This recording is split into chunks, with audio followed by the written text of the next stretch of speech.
Thank you for asking me along today. Pittwater, for those of you who don't know where it is, we're at the northern end of the Northern Beaches, and we're proud to say we've got 9 of the most beautiful beaches in Sydney, including Palm Beach and Avalon Beach. With Manly and Warringah councils, we form the Northern Beaches region, and along with Mossman, we make up the regional organisation of councils known as Shore Rock.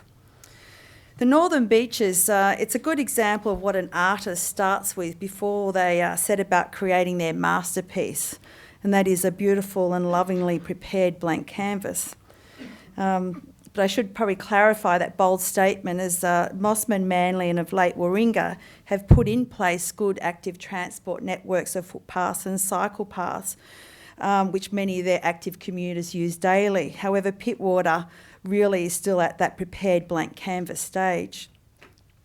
And whilst we're beautiful, we have a very challenging geographical environment, which to move around we use our vehicles. We have given very little thought in the past and until recently to ever implementing any type of active transport. And some would say that's because the hills and bikes can't go up hills apparently. But the e-bike revolution is going to change that, I'm sure.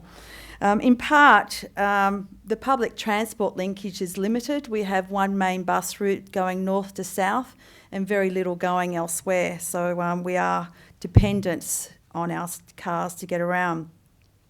We also have a very limited bus school transport system where most children arrive and leave by the family vehicle, and that is our peak traffic hazards and our daily traffic jams, which are in and around our schools, which our residents are now tiring of very quickly and loudly.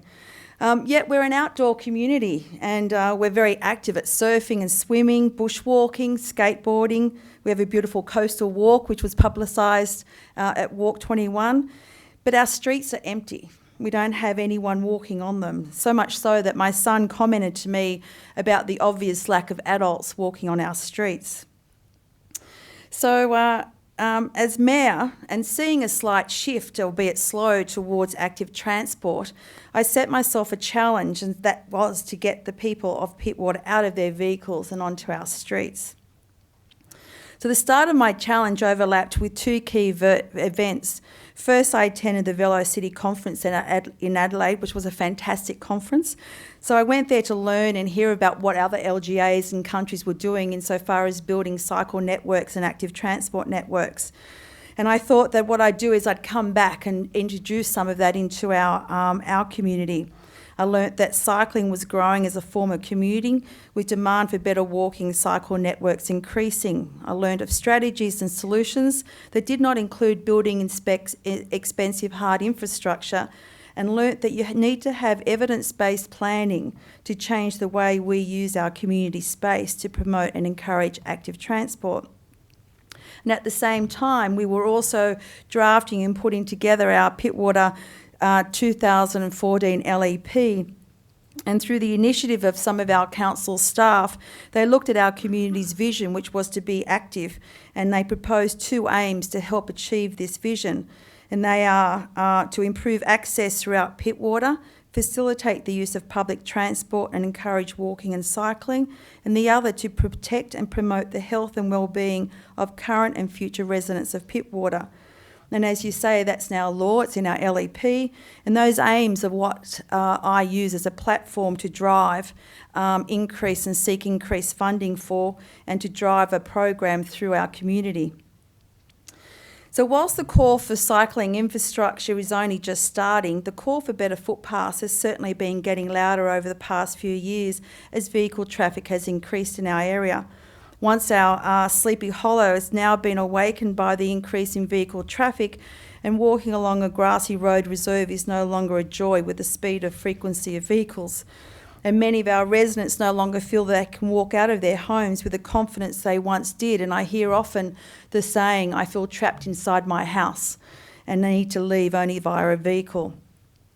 So my comment earlier about the blank canvas, I should explain, is that Pittwater was only recognised as a Sydney suburb in the mid-1950s, and prior to that it was a farming and holiday destination with very little real sustainable urban planning thought of or introduced. When the suburbs of Sydney in the early 1900s were building their footpaths and curb and guttering, Pittwater wasn't even thinking of being a suburb, let alone putting any hard infrastructure in. So now we're only starting to embark on that, but we're having to do it at a much greater cost that the suburbs did in the early 1900s. Which means it's slow. A historical point is also interesting, is that the very first cycleway in Sydney was in the Northern Beaches. It went from Manly to Bayview, and I think 1901 it was launched, and we had a historical bike ride to commemorate that link a few years ago. Unfortunately, we were trying to get the head-to-head bike race up, and we haven't given up on it, Mr. McNamara, but it's just going to take a little bit slower because of the demands in traffic management, and certainly along that corridor now, which is our main vehicle thoroughfare.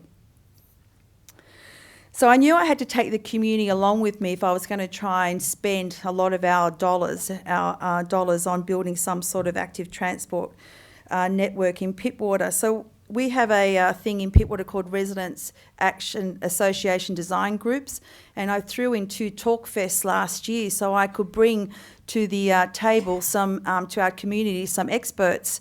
And the first one I ran was on active transport, and I was lucky to have Peter McHugh as one of our speakers, and who came along and spoke to our community about the benefits of active transport. And what came out of that night, my objective wasn't just to share the thought with the residents, it was also to bring to our staff the tools that there's needed to build such a cycleway or such a network, because when you've had a staff who have just built stock standard footpaths forever and aren't cyclists, it's hard to sort of try and get them to come along and build something that's totally foreign to them. And also to show to the staff and to our councillors that our community want active transport, they want footpaths, they want cycleways. And on that night we heard not one person mention vehicle, not one person say, but what about our roads? Or what we did hear very loud and clear, and certainly our staff did and our councillors, was that our community want their walks and rides program delivered sooner, and they want it delivered using best practice. So the next thing I did was, with a local strategy in play, I then embarked on planting the active transport seed regionally through the role as president of Shawrock. And last year we received record funding from the New South Wales Government to build a reliable bus rapid transport system on the North-South link on the Northern Beaches. And this is a very important link and piece of the active transport on the Northern Beaches. And I'm encouraged to hear today from Anissa that our funding for active transport around transport hubs will be available, because Monavale is identified as a transport hub. And whilst we can't apply for these grants that a lot of these other localities are able to apply for, we'll certainly be able to get some around this transport hub. So bouncing off our plan, I sought to create an active transport link between the 4 Shawrock councils to enable residents to ride or cycle walk or cycle from one BRT stop to another rather than driving. And I've got to tell you, it wasn't easy to sit at a board meeting with people who have developed cycleways in their localities but couldn't see them as being commuter paths. They see them as only being recreational paths for their community, and they don't. And I even had one mayor say to me, our residents don't want to use them to commute on. They just want to use them as recreational rides.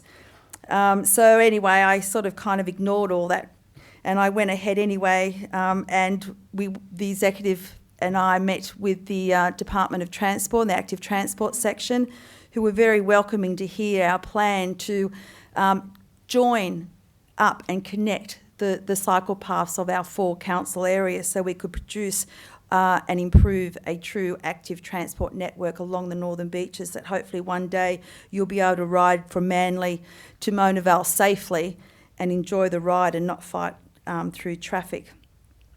So Shawrock, our regional priority is for a modal shift to faster and more reliable public transport, and this is what we're advocating for now.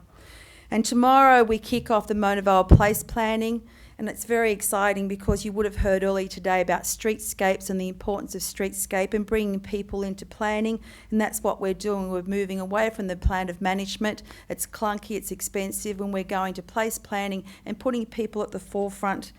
And I've got to say, as I stand here now, it is the most exciting thing because today we have a sign in our Mona Vale Centre, and on one side it reads a transit precinct, and is promoting active transport in Pittwater.